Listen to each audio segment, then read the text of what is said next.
Hey, good morning, folks. I'm your host, BKP. Good morning from the office. We're North Georgia's only live online morning show. I'm your host, BKP.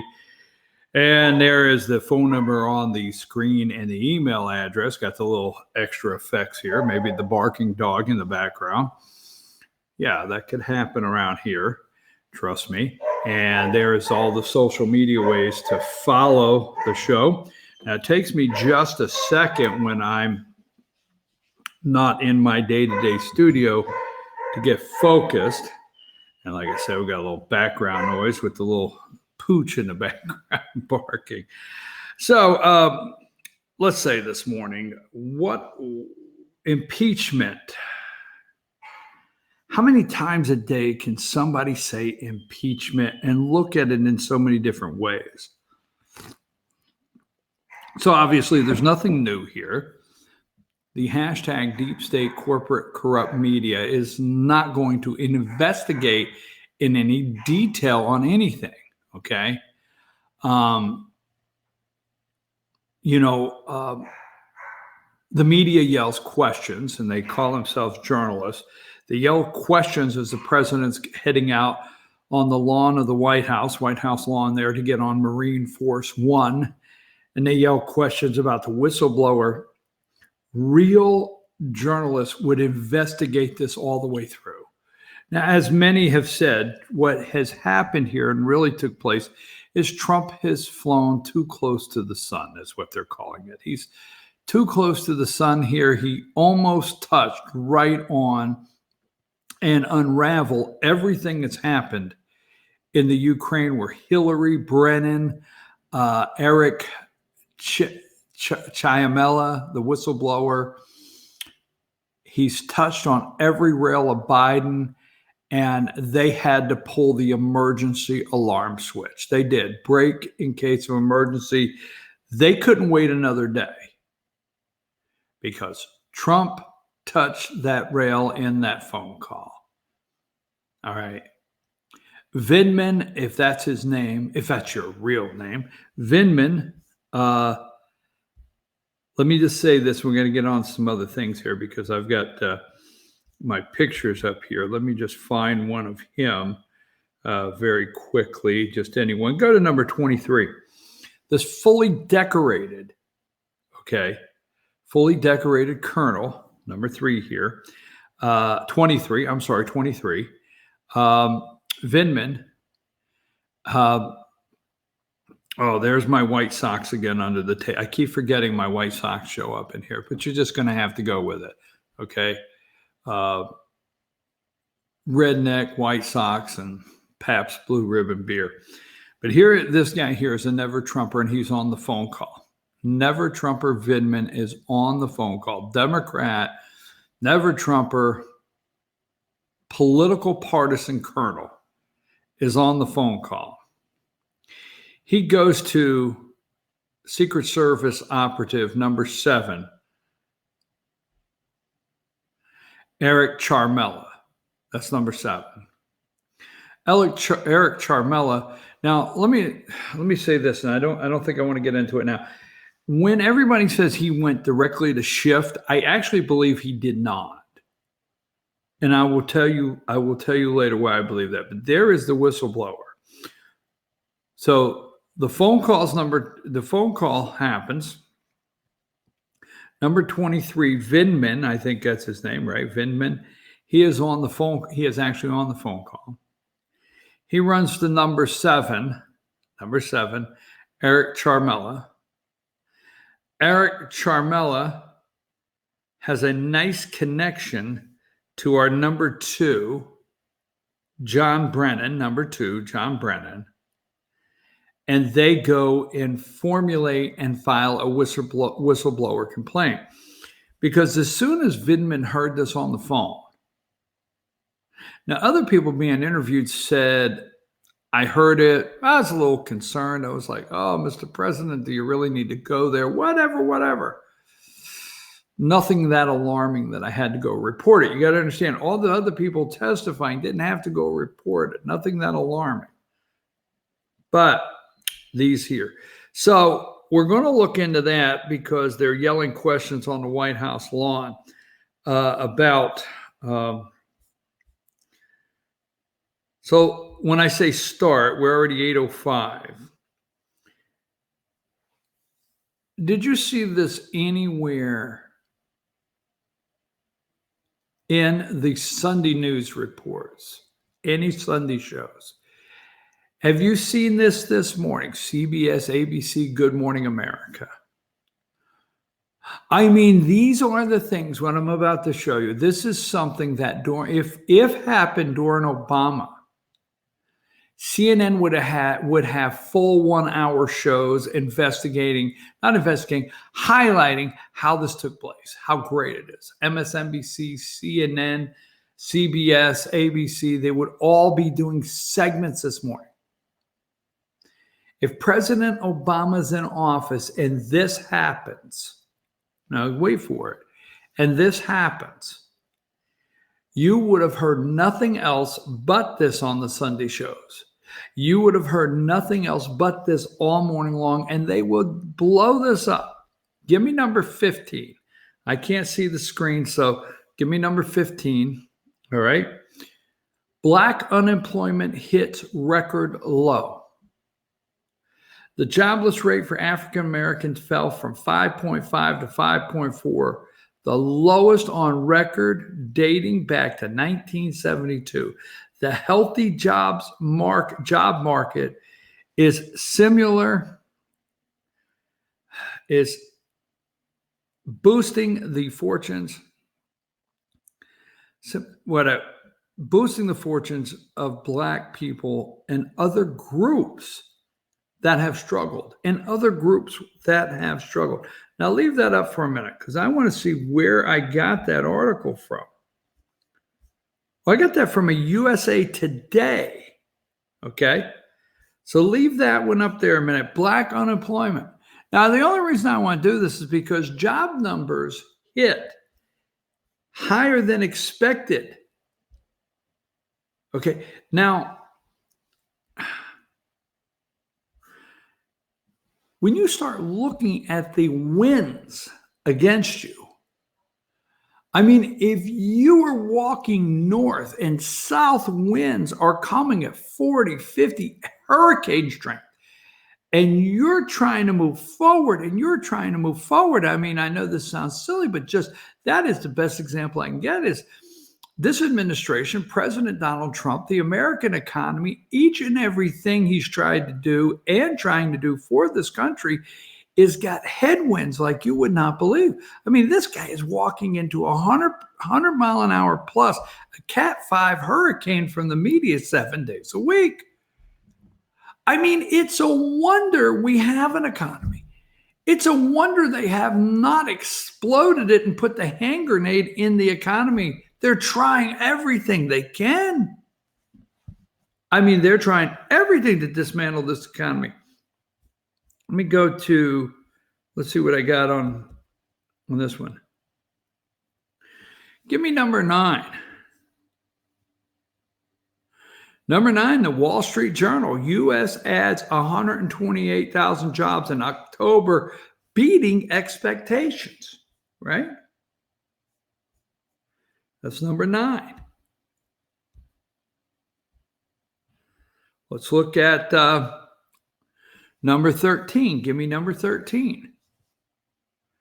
GM strike expected to cloud Friday's job report. Now, they were setting up the failure, okay? Because this GM strike, let me show you this, okay? This is the Wall Street Journal, okay? And this was several days ago. Let me see if I get the date on this. Okay, this is November 1st. The Labor Department will issue its broadest measure of U.S. jobs market on Friday, providing an update on the state of the labor market amid a broader easing of the economic growth. Economists expect the jobs report will show show employment, my apology, adding 75,000 to payroll during the month, and the unemployment rate tick up to 3.6 with a sizable impact from the United Auto Workers strike against GM expected to cloud the outlook. Here is what to watch for. Okay, that was the expected. All right, they had it all ready. Every bit of it was ready. Now let's look at, let's see, that was 13. Okay, let's go to 14. Economists hail 14. Economists hail October surprise as jobs growth beats expectations. Beats expectations. Okay, folks, no one runs out to the White House lawn. Okay, no one runs out to the White House lawn and says, Mr. President, Mr. President. I mean, maybe I missed it. I don't watch the whole thing. Sometimes I just get a chance to do bits and pieces and clips of what they yell at the president as he's trying to get on Marine Force One. But are they out there? Mr. President, can you comment on the jobs report actually beating expectations in October, even though the winds against you are a Cat 5 hurricane, and everyone in every news report is trying to do everything they can to destroy the economy and make it look bad and the future very grim? Can you comment on that? What about black unemployment? Do you think that black unemployment has ticked down because Kanye West is now a Christian and singing Christian songs? I mean, it's just crazy as hell. I mean, it's flat out crazy as hell. Nobody said anything.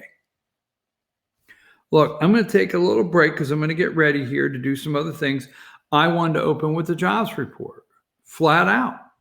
I wanted to open with the jobs report and say, where is any of the media with black unemployment, let alone other struggling demographics in this country? It's just not there. It's a total disgrace. Okay. Now we have, let me put up a picture, and we're going to, like I said, I wanted to open with the jobs report. I wanted to talk about it. And we're going to get into what the whistleblower is doing. Obviously, the whistleblower. Now, the Democrats, they have, and let me find a picture here this morning. I had a picture of Nancy Pelosi, I thought, but if I don't, it's okay. We won't fret if we don't have a picture of Nancy. What do we have here? Let me see what this one says. No. Mr. President, do you know that the whistleblower, how do you know he's a never Trumper? You don't ask the president, how do you know he's a never Trumper? Go do the research yourself and come back and tell the American people he's a never Trumper. Okay, how do you know that? I'll tell you what, let me go with this. Now, let me go. Wait a minute. I want to get with Nancy Pelosi for a minute. I want to. I definitely, and I know I have a picture somewhere, and I'm going to find it. I know Nervous Nancy is out there somewhere in my group of pictures. Take just a second. Please stay with me. But Frances O'Rourke is out. Yeah, number 69. Give me 69. Now, she is the head of the Democrat Party, period. Point blank. And I watched all the morning shows because I wanted to hear the new narrative they're going to put out, okay? And Pelosi and all of them are dark cloud. They're trying to tell the American people, all the Democrats, like, we really did not want to do this. Now, obviously, there's enough video out there that Pelosi said we can't do this unless it's bipartisan. Well, obviously, they've switched that. It was down party lines. None of the media is talking about the two Democrats, one from New Jersey. where's the second one from? I forget, but the two Democrats that voted against their resolution to move forward with an impeachment inquiry. But anyhow, Pelosi and all of them said it had to be bipartisan. Now they're telling the American people they did everything they could to present the evidence. You see, when they say it's not bipartisan, they want you to believe, well, it shouldn't be bipartisan. Republicans just can't get past seeing the evidence. The evidence has not affected them. Okay. But it's a gloomy day, and they want to present like it's the last thing we wanted to do. Pelosi has obviously told her caucus, look, we got to go out there and say it's like the last thing we wanted to do. It's a sad day. There's no cause for joy. It's a solemn day in America, okay? They all went out. I'm looking at a couple more, made a couple notes during yesterday's show. They all went out yesterday and talked on the morning shows. What a sad day it was. It's a sobering moment in American history. Meet the press, sobering moment in American history. Sad day. We never intended this moment. We wish we did. Schiff says, Adam Shifty Schiff, as the president calls him, I find no joy in this. I get no joy in this. Really? So one, the Democrats want to lead you to believe that it's such a sad day, and they did everything. They want the American people in all this new polling to believe they did everything they could to prevent it coming to this. But they have no choice. They must save the democracy, as they always do and always choose to. One more thing you got to remember is they're doing these behind closed doors, and we'll talk about that in a minute. They're doing these depositions behind closed doors.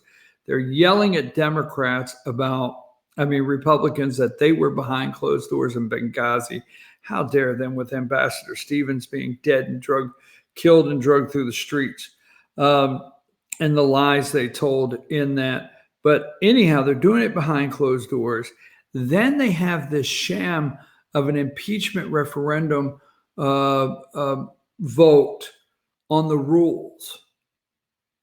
And the rules are, we're going to lie to the American people and let the American people say the president has an opportunity to call witnesses and cross-examine witnesses. The Republicans have an opportunity to subpoena witnesses. It's all a lie. Every single thing Schiff and Nadler want to do, they can deny the Republicans everything. So don't believe that. And here is the interesting thing that you're going to hear, okay, is they had to do all of this. Now, the truth is they had to do all of this to shape the narrative to present. That's when the public hearings, all day yesterday, everybody on the shows. When are you going to have the public? Oh, they're soon. When are you going to have the public hearings? Oh, they're soon. The translation is they're totally shaping the narrative to present to you, the American people. Yesterday it was said, we present the evidence in a way. We need to present the evidence in a way the American people can understand it. Listen to the way you're being treated. They're going to present it in a way you can understand it. When we get done and we come out in public, you'll understand it. We're going to present the truth in a way the American people can understand it. It's important that we lay it out where the American people can understand it's a matter of national security. What the hell? What the hell? So the American people can understand it. So that's what they're trying to craft, is your understanding of what's going on. Tomorrow's election day, folks. And in Gilmer County, there is a in Gilmer County, there's post one commissioner race. Gilmer County post one commissioner. There's 5 candidates. Now, I held interviews we offered all 5 candidates an interview. So today at noon, We have put them on our YouTube channel. We ran them last week. We ran live. Today, what we are going to do is we're going to go on our Facebook page, Fetch Your News Facebook page, and we're going to run them live on Facebook, each and every one individually, starting at noon. So number 10 is Al Cash. Okay, he's a candidate. Number 11 is Jerry Tuso. He is a candidate. And number 12 is Jason Biggs. He is a candidate. And those are the three candidates that interviewed with me. Dr. Ed Stover has never returned any emails or phone calls to fetchyournews.com for anything, for any reason. And Hubert Parker declined our offer with giving us no reason. He was busy that day. So we don't have an actual reason why he didn't talk to you, the voters. And no matter how that sounds like, that's the way I tell every one of these candidates. It's not a matter you're not talking to me. You're not talking to the voters. So we're going to run those interviews today at noon. I've got to get out early today, as you well know, at 10:10 every Monday morning. Lauren Hunter with Team FYN Sports Instant Replay on Team FYN Sports Facebook page. So I got to get out today at 9:50 for her to be ready at 10:10. I'm your host, BKP. We're going to take a brief break, and when we return, when we get back, we'll talk about all the polling data they put out and the whistleblower, the Never Trumper. Take a short break.